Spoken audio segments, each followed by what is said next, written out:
Fue una vinculación que nace de la misma génesis del CEPROCOR, que como toda fundación o creación, digamos, de algo, tiene sus momentos previos y por lo tanto la vinculación arranca algunos años antes, ¿no?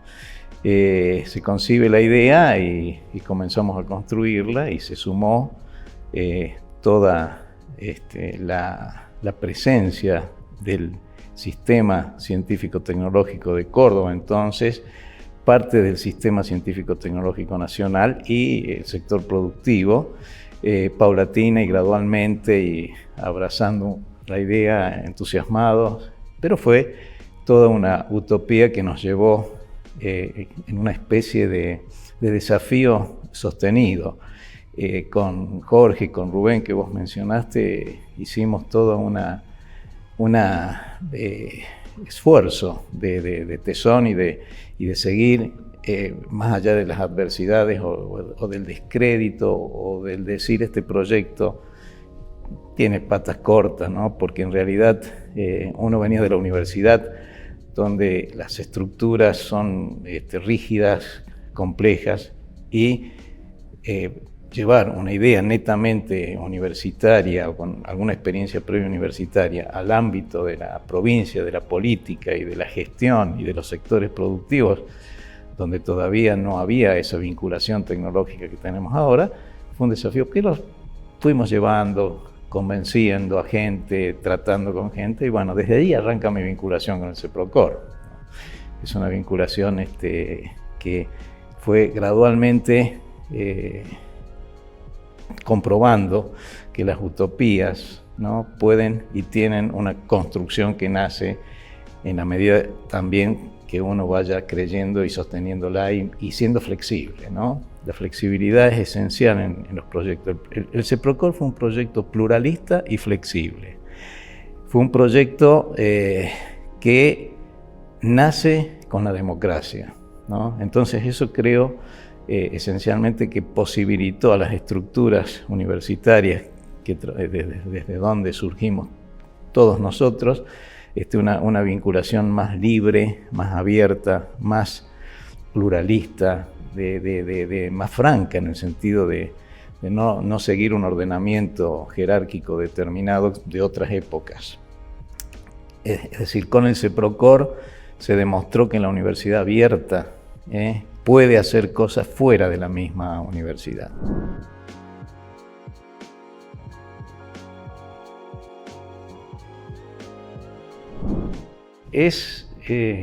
A veces pienso qué lástima que no estén ni Jorge ni Rubén, ¿no?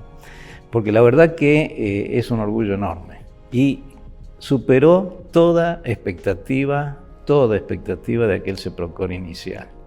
Nosotros sabíamos que el conocimiento podía dársele un espacio provincial dentro de una estructura de gobierno provincial al servicio de los sectores productivos y de los sectores sociales. Pero nunca imaginamos que se pudiese llegar al nivel y a la envergadura que tiene el centro ahora. El CEPROCOR actualmente es un CEPROCOR que está en el marco de lo que es la estructura ministerial de la provincia de Córdoba, a un paso de poder trascender ya las fronteras nacionales. Un ejemplo como fue INVAP o como es INVAP. INVAP también se creó desde la base, digamos, de la energía atómica, podríamos decir, y ahora tiene licitaciones internacionales. El CEPROCOR en este momento tiene patentes internacionales y tiene que tener y va a tener transferencias tecnológicas y vinculación internacional. Yo en la imagen que me hago de este CEPROCOR que me sorprende y actualmente realmente me sorprende, pienso que no va a faltar mucho tiempo para que este CEPROCOR aplique a licitaciones internacionales de transferencia, sea en Uruguay, en Chile, en Brasil. Esa proyección de centro está en un estado, digamos, de madurez tal que la va a alcanzar. Entonces, la verdad que no deja de sorprenderme y es el orgullo que uno siente en estos momentos y es decir, bueno, se hizo todo esto y no es una metáfora, ¿no? Es una realidad.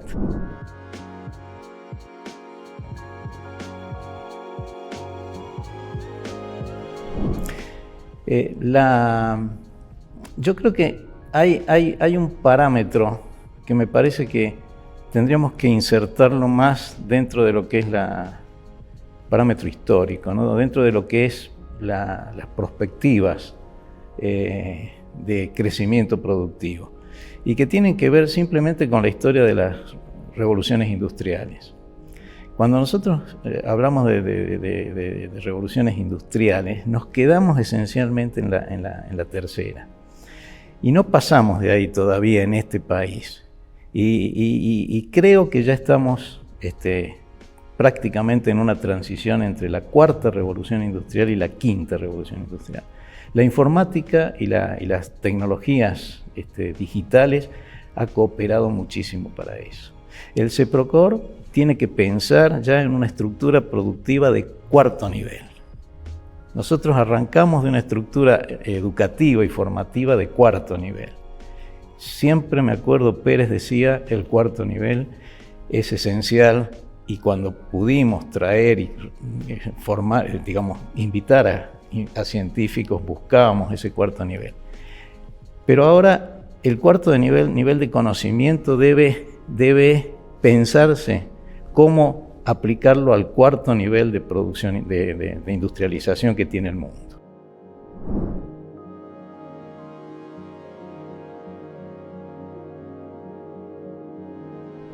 Yo creo que tenemos que desarrollar, y es una invitación que hacemos a este tipo de foros como a que empecemos a discutir ese tipo de cosas, ¿no? El cuarto nivel industrial, digamos, en la historia de las revoluciones industriales arrancamos de fines del 1700, principios del 1800, siglo XIX, y duraban 100 años esas revoluciones, ¿no? Principio del 1900, después empezó a cortar el tiempo. La tercera revolución arranca en la década del 60 del 1900, y ya estamos en el pleno desarrollo de la cuarta revolución industrial. La cuarta revolución industrial es haber separado, ¿no es cierto?, los epicentros de decisión para el mundo habitable y el futuro mundo habitable, que estamos ya trabajando en eso, de los sectores de producción. Lo que antes veíamos como sistemas nacionales o regionales de innovación, ahora se están globalizando de alguna manera, y estamos empezando a pensar en una competencia ya no sistémica a nivel de sistemas de innovación, ¿cierto? Esto ya lo sabemos. Ahora no compite una empresa con otra, sino que ahora compiten sistemas con otros sistemas para un mundo que cada vez es mayor, demandante, pero esencialmente limitado. Ahora vamos a empezar a competir regiones globales o semiglobales en función de dónde queremos llevar a la humanidad. Y es impresionante ver cómo en este momento la cuarta revolución industrial está haciendo toda una segmentación de los conocimientos y una estructura, digamos, productiva distinta, ¿no? Yo tengo la producción por un lado, casi autónoma, robótica, independiente del ser humano, podríamos decir, y los cerebros productivos de que piensan en esa producción y el para qué de esa producción en otro lado, trabajando ya de una manera integrada en un sentido geopolítico. Entonces, si puede haber una limitación al desarrollo que va a tener la humanidad desde el punto de vista de esta cuarta, quinta revolución en poco tiempo más industrial, van a ser los intereses geopolíticos, ya no los intereses de pequeños regionales o locales, ¿no? El CEPROCOR tiene que ir para allá.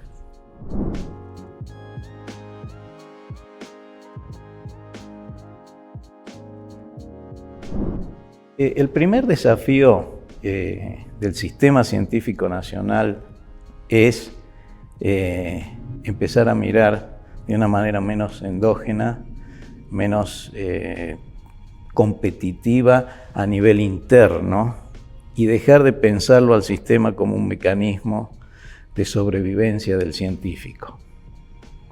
Ya no podemos sostener un sistema que se cierre, digamos, en un sentido gremial a sí mismo. Al sistema científico hay que integrarlo ya con otros sistemas científicos. Como están haciendo otros países, Brasil es un ejemplo. Nosotros tenemos que tener ya proyectos en desarrollo, en proyección, comunes con otros países. Se trabaja desde el punto de vista de las ciencias aplicadas y de las ciencias experimentales hace tiempo ya en proyectos integrados de país con país para el sistema científico. Un caso son las supercomputadoras, otros son los telescopios que se largan, que son ese ejemplo lo tenemos que trasladar al sistema. Lamentablemente tenemos una situación de coyuntura nacional que nos impide ver eso y en este momento nos traba ver ese tipo de cosas. Afortunadamente, cuando nació el CEPROCOR, las fronteras, ¿no?, establecidas por otros regímenes de gobierno, como eran los regímenes militares, se abrieron. Entonces la democracia contagió a todo el país y rompió barreras y acercó fronteras. En este momento, eso mismo tiene que suceder a nivel internacional, país con país. Entonces el sistema, digamos, científico, tecnológico, nacional, dentro del sistema incluyo lo que son los sectores de conocimiento, los sectores empresariales, los sectores también de gestión y de políticas de ciencia y tecnología, deben empezar a ver de otra manera cómo subsistir, ¿no? Hemos tenido mejores épocas de vinculación internacional que la que tenemos en este momento. En este momento hay un cierre muy inconveniente para la ciencia desde el punto de vista de las políticas actuales a nivel nacional. Las provincias hacen lo que pueden dentro del esquema de políticas de cierre y de fronteras cerradas y de todo eso. Eso no nos va bien, obviamente. La primera cosa que uno ve con agrado en esta orientación que le da la política tecnológica cordobesa a la ciencia son las teorías informáticas, digitales y todo ese vuelco que ha dado, de alguna manera bien dado, la política en promover este tipo de ciencias, ¿no? Claramente responde a una situación real, ¿no? Las economías van sustentándose en otro tipo de actividades, ¿no?, que si bien incluyen la primaria, la manufactura y todo, evidentemente la carrera la gana en el desarrollo las ciencias informáticas y todo lo que tenga que ver. A veces se piensa que la pandemia del COVID aceleró, y yo creo que es al revés, ¿no es cierto?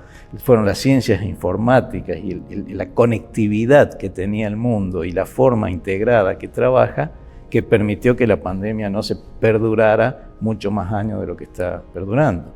Entonces yo creo que a diferencia de la época fundacional, donde no se pensó en la informática, en este momento es muy bueno que el CEPROCOR incorpore proyectos que cada vez tengan que ver más con el uso de supercomputadoras, con los clústeres de nodos informáticos, participar en redes y ese tipo de cosas.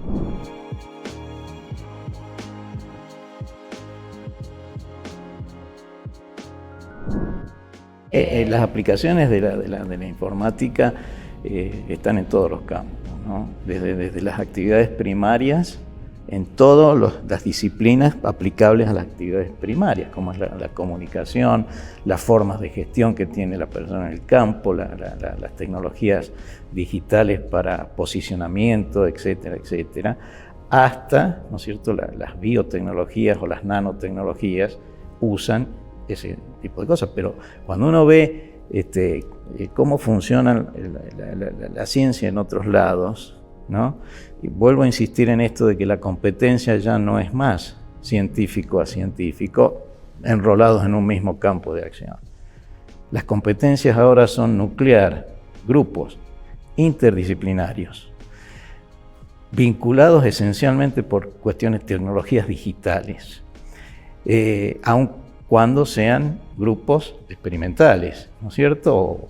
¿No? Es notable ver cómo los grupos experimentales y los grupos teóricos en este momento trabajan en un frente de ola casi simultáneo. Es decir, están transformando teorías. Por ejemplo, sucede con lo que nosotros estamos llegando a los confines del universo, ya a observar los confines del universo, es decir, el momento de información que se generó en el Big Bang. Y allá están trabajando los más fuertes grupos experimentales con los más fuertes grupos teóricos. Los grupos teóricos se asocian entre sí para competir por resultados de avance con otros grupos teóricos de otras regiones, pero saben que el objetivo es uno solo, ¿no es cierto? Y es ver a dónde y qué más podemos aprender. Es impresionante lo que se ha aprendido del universo en estos últimos años. Yo creo que el CEPROCOR tiene, de alguna manera, que involucrarse en ese tipo de desafíos. El CEPROCOR de los próximos 30 años tiene que mirar, a ver, no solamente lo que se miró, que ya se diluyó lo que se miró en aquella época. En aquella época tener 10 industrias o 10 industriales asociados al CEPROCOR era un logro. Ahora hay que tener prácticamente 10 regiones globales vinculadas, ¿no? Participar en el desafío de qué está viendo el mundo para poder sumarnos de alguna manera. Y creo que CEPROCOR está en un estado de madurez y en un escalón muy propicio para ese salto.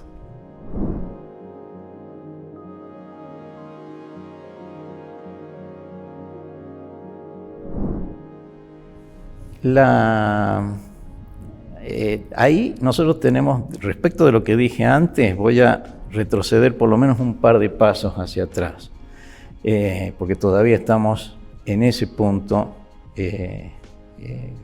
digamos, en una posición que todavía no nos da pie. La política, en todo el arco, digamos, de actividad política, a poder desarrollar desde la ciencia y desde el conocimiento un país que sea mucho más rico desde el punto de vista de producción y de generación de riqueza, ¿no? Entonces esos dos pasos atrás nos vuelve a lo que son, a reorganizar de nuevo los sistemas regionales de innovación, ¿no? Los sistemas regionales de innovación son estructuras vinculadas o interrelacionadas que en un marco legal, político, cultural, trabajan todos para poder desarrollar riquezas desde el punto de vista productivo que compitan con otras regiones o con otros sistemas. Entonces, yo creo que una política nacional en este momento, y provincial también, tiene que volver a reordenar todos los sistemas de innovación que tenemos y nunca enfrentarse de alguna manera por razones políticas a su objetivo, ¿no es cierto? Se cuestiona el campo, se cuestionan distintas áreas de las economías regionales, se las ve como estructuras susceptibles de ser aplicadas impositivamente y de buscar recursos para el Estado, y eso no debiera ser así, ¿no? Y al sistema científico-tecnológico sumarlo a esas ventajas comparativas que tiene este país. Nosotros en Córdoba tenemos muchos sistemas de innovación que tratan de organizarse como pueden, ¿no es cierto? El sistema de innovación de las maquinarias agrícolas, todo lo que tiene que ver con la bioingeniería, los sistemas lácteos, ¿no? Tenemos que a nivel nacional identificar, redefinir, facilitar el marco que te menciono para que el sistema científico sea un protagonista esencial de esas organizaciones de vinculación con las empresas y donde la producción, ¿no es cierto?, sea una producción sistémica. No compitamos más o no nos aliemos sectores industriales determinados antagónicos a otros, con los gobiernos de turno.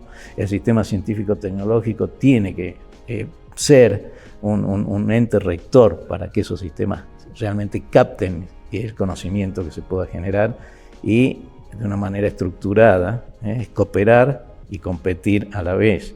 Porque si hay algo que tiene un sistema de innovación como de ventaja enorme, es que no tiene una autoridad única, monopólica, ¿no es cierto? No hay en un sistema. El sistema, todas las entidades son independientes, no responden esencialmente a una misma dirección, pero sí a un mismo objetivo. Y ese objetivo debe ser descifrado, aplicado y organizado.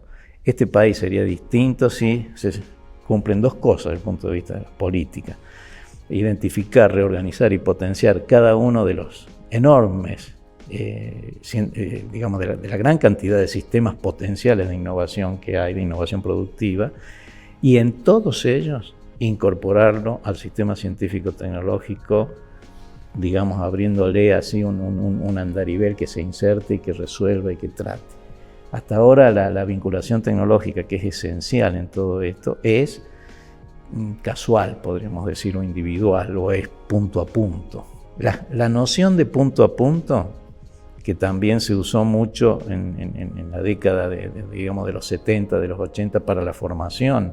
La formación era una formación punto a punto. Yo, investigador, me desprendía del sistema e iba a un lugar a formarme en el mundo. Ahora ya eso se ha roto en todo sentido. Ya no hay formación punto a punto, ahora hay formación sistémica, y también lo sistémico debe ser para nuestro sistema científico-tecnológico con los sectores de innovación productiva. Entonces, en la vitivinicultura en Cuyo, lo forestal en Misiones, la industria farmacéutica que está más deslocalizada en el país, la pesca, todo lo que es las industrias bien digo, de alta tecnología en el sistema de innovación de Bariloche, todas las economías regionales, los cítricos, las frutas secas, los vinos, como dije recién, en Cuyo, ahí tiene que estar la política científica y tecnológica puesta.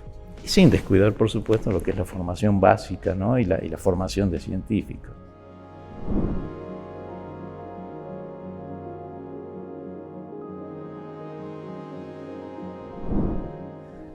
Yo creo que tiene el beneficio de que el hecho de aspirar o participar en un desafío de ser un bien público lo ancla mejor a su ámbito, a su génesis pública, ¿no? Hay fundaciones, hay centros tecnológicos que son del ámbito privado y que también son susceptibles de ser bienes públicos, pero tienen por ahora más dificultades en su desarrollo. Yo creo que la política pública tiene que mirar desde el punto de vista de ciencia y tecnología todo el espectro, ¿no es cierto?, para apoyar.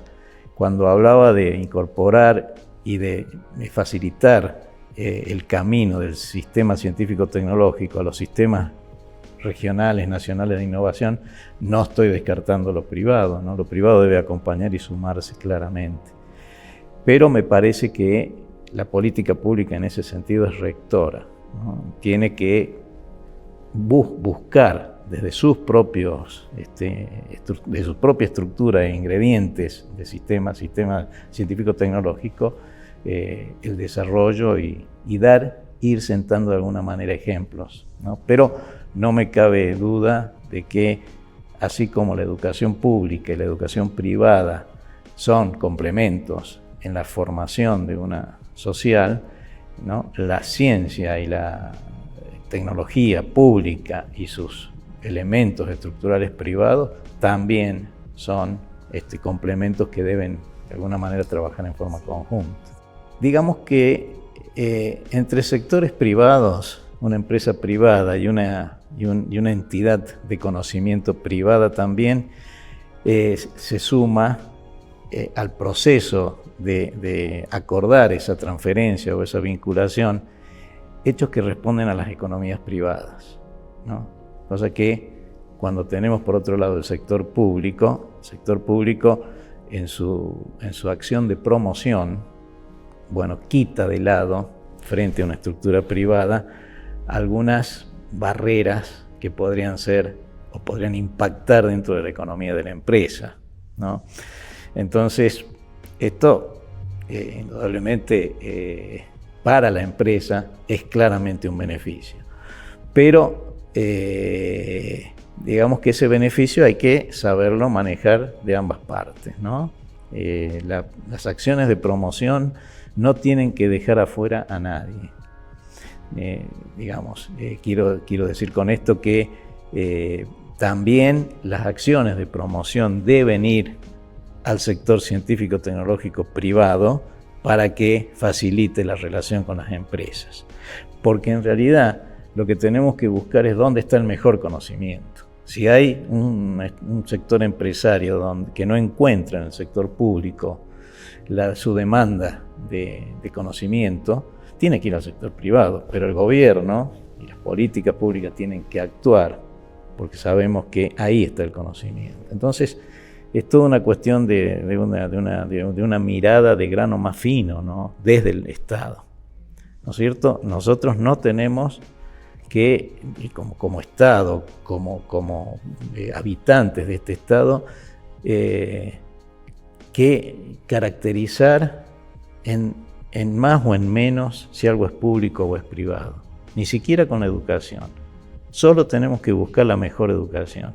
Y cuando un sector demande lo mejor del otro sector, y ese sector es público o privado, debiera responderse de la misma manera desde el punto de vista de la promoción estatal, ¿no?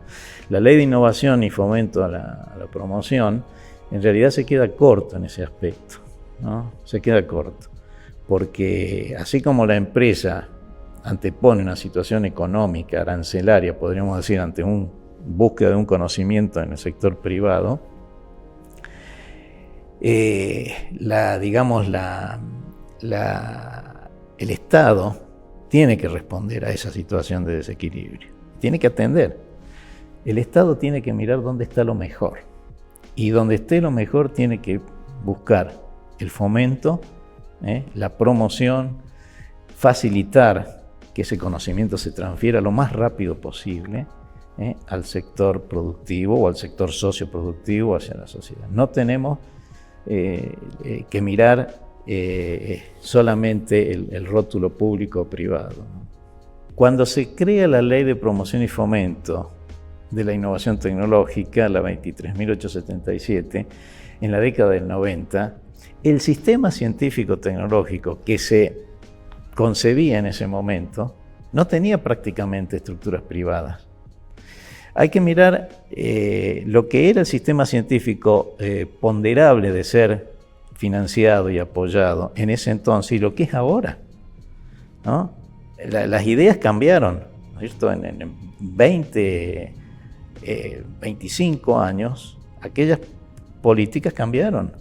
La década del 90 ayudó a cambiar en ese sentido. Y ahora el sistema es mucho más complejo. Y el sistema lo integran estructuras públicas y privadas, empresas públicas y empresas privadas, instituciones de investigación públicas y privadas.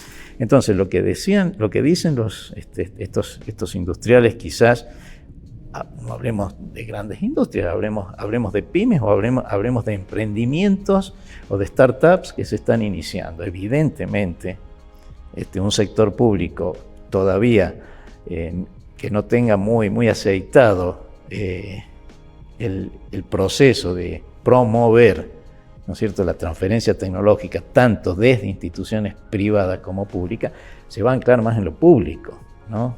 Es claro eso, y por eso el sector empresario que necesita ese conocimiento va a buscar en lo público. Y es claro eso, de que fue una ayuda esencial, un despertar fue para ellos. Hubieron casos, bueno, uno tiene varios que se vienen a la mente, pero en la industria farmacéutica de la provincia, de la ciudad de Córdoba, fue muy claro eso, cómo despertaron algunas áreas que fabricaban un tipo de medicamentos de menor, podríamos decir, complejidad. Pero eso se buscó en el sector público, en buena hora que eso. Pero ahora no hay que verlo así.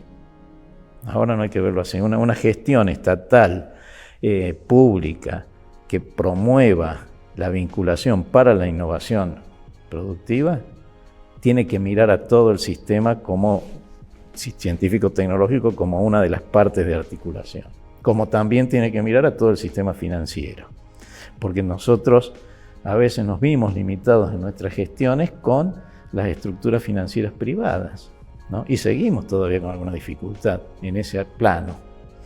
Es como si no supiéramos todavía cómo buscar del sistema privado financiamiento para este proceso de vinculación tecnológica, porque herramientas de ese tipo de financiamiento hay muchas, ya en todos lados probadas, ¿no?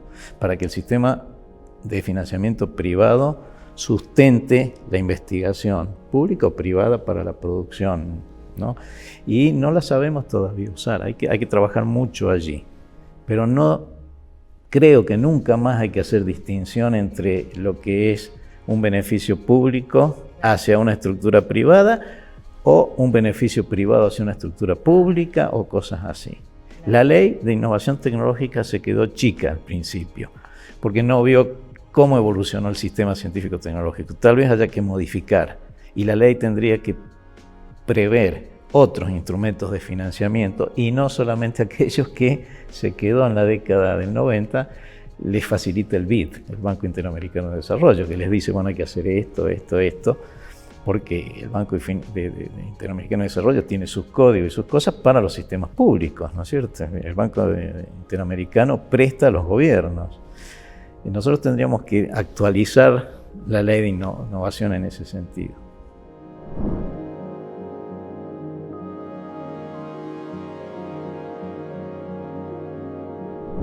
Yo en primer lugar quiero